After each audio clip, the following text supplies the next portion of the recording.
الحمدللہ کہ اللہ سبحانہ وتعالیٰ نے ہمیں انسان بنایا، ہمیں دیکھنے، سننے، سوچنے، سمجھنے کی صلاحیتیں بخشی۔ ہم دیکھتے ہیں کہ کوئی بھی چیز ہمارے ارد گرد، آس پاس، اوپر نیچے خود سے خود نہیں بنی۔ اگر کوئی یہ کہے کہ یہ کالج خود بن گیا تو یہ بات درست نہ ہوگی، اگر کوئی یہ کہے کہ یہ لیپ ٹاپ خود بن گیا تو یہ بھی درست نہیں۔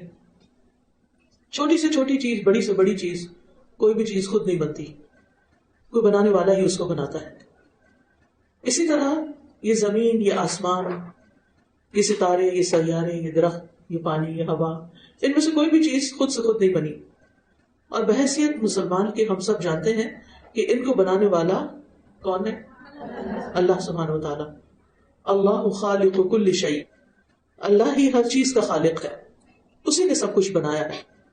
پھر دوسری چیز ہم یہ دیکھتے ہیں کہ جتنی بھی چیزیں ہیں ان میں سے ہر چیز کا کوئی نہ کوئی مقصد ہے، کسی مقصد کے لیے بنائی گئی ہے۔ مثال کے طور پر پانی کی بوتل اس لیے بنائی گئی ہے کہ اس کے اندر پانی رکھا جائے اور وقت ضرورت استعمال کیا جائے۔ یہ لائٹ اس لیے بنائی گئی ہے کہ اگر کمرے میں روشنی کم ہو یا نہ ہو تو اس کو جلا لیا جائے۔ اسی طرح یہ کرسی اس لیے بنائی گئی کہ آپ اس پہ بیٹھ سکیں۔ تو انسانوں نے بھی جتنی چیزیں بنائی ان کے بنانے کا کوئی مقصد تھا، بیکار میں نہیں کچھ بنایا۔ دوسری طرف ہم دیکھتے ہیں کہ جو چیزیں اللہ سبحانہ وتعالیٰ نے تخلیق کی ہیں، آسمان ہے، زمین ہے، ستارے ہیں، سیارے ہیں، ان میں سے کوئی بھی بیکار نہیں ہے، سارے کے سارے اپنے کام میں لگے ہوئے ہیں۔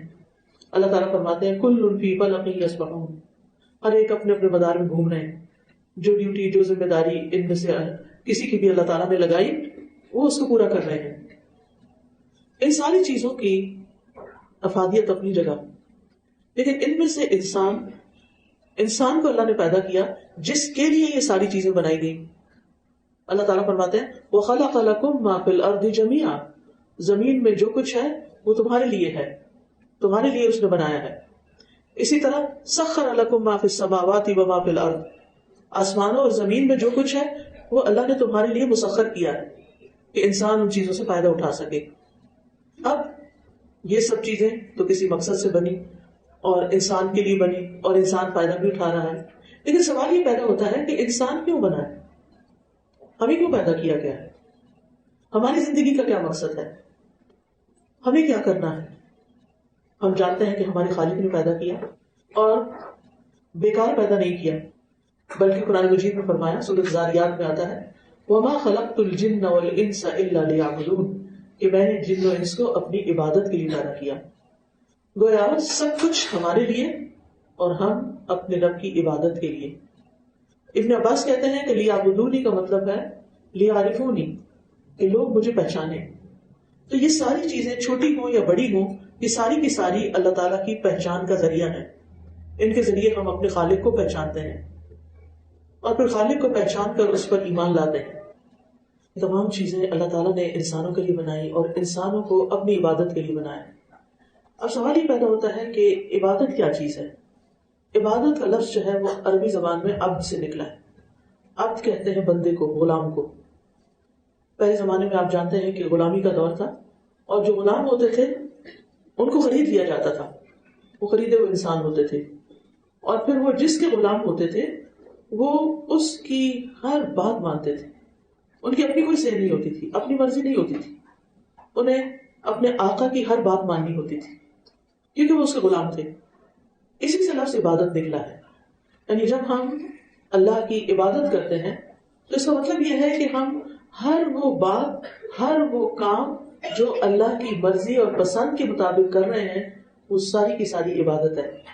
عبادت کا تعلق صرف نماز روزے سے نہیں، صرف حج اور زکوٰۃ سے نہیں، بلکہ عبادت کا تعلق پوری زندگی سے ہے۔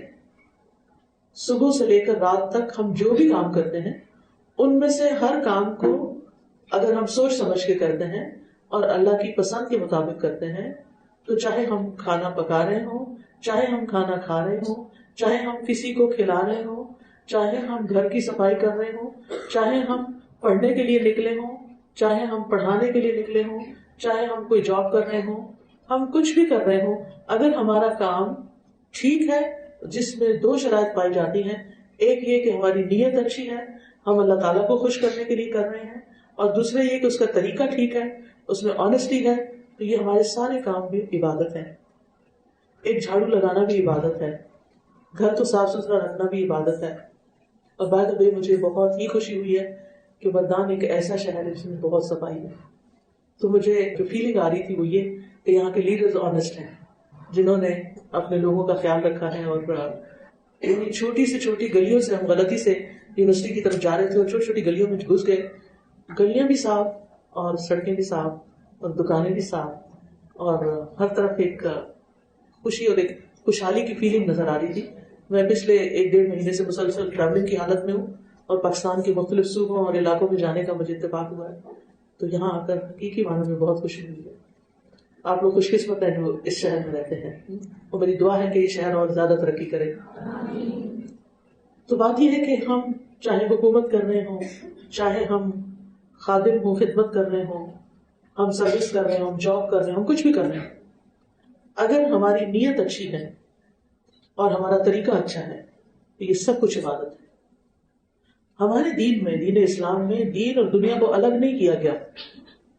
یہ کانسیپٹ غلط ہے کہ دین الگ ہے, آپ کا پرائیویٹ معاملہ ہے, آپ گھر میں جو چاہو کرو, اور دنیا میں آپ بالکل کسی اور طریقے پہ چلو. نہیں, ہمارا دین ایک مکمل دین ہے جس میں زندگی کے ہر شعبے سے متعلق ہمیں رہنمائی دی گئی ہے.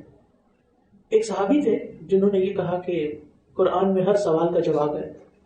تو سننے والے نے کہا کہ اچھا مجھے بتائیں قرآن میں بریڈ بنانے کا کیا طریقہ لکھا ہوا. تو وہ تھوڑی دیر کے لیے گئے اور جو بریڈ بنانے والا تھا اس سے پوچھ کر آ گئے. تو ان کا کہ بریڈ اس طرح بنتی ہے. ان کا کہ یہ قرآن میں لکھا ہے. ان کا نہیں, قرآن میں لکھا ہے فَاسْأَلُوا أَهْلَ الذِّكْرِ إِن كُنتُمْ لَا تَعْلَمُونَ, جاننے والوں سے پوچھو اگر تمہیں معلوم نہیں. یعنی جو چیز تم نہیں جانتے جا کر کسی سے سیکھ لو.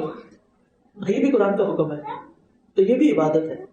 تو ہمارا دین ہمیں شادی سے لے کر زندگی کے سارے کاموں سے لے کر پودگی, مرنے, اور صرف مرنے نہیں, مرنے کے بعد کی زندگی کے بارے میں بھی بتاتا ہے کہ ہمیں کیا کرنا چاہیے. اسی لیے ہمیں حکم دیا گیا ہے کہ یا ایھا الذین آمنوا ادخلوا فی السلم کافۃ, اے لوگوں جو ایمان لائے ہو دین میں پورے کے پورے داخل ہو جاؤ, کیونکہ یہ وہ دین ہے, دین اسلام, جس کو اللہ سبحانہ وتعالیٰ نے ہمارے لیے پسند کیا ہے. کیونکہ پہلی چیز کیا ہے کہ جو بھی کام کریں نیت اچھی ہو, یہ دیکھ لیں کہ اللہ کی پسند کا ہے کہ نہیں, اور اللہ تعالیٰ اس سے راضی ہے یا نہیں, اور پھر دل میں اس بات کی خوشی ہو کہ جو بھی میں کام کر رہی ہوں اس کا ریوارڈ مجھے اللہ دے گا, اور مجھے اللہ ہی سے امید ہے کہ وہ اس کو قبول کرے گا. تو یہ ساری سوچ اس کام کو دین کا کام بنا دیتی ہے.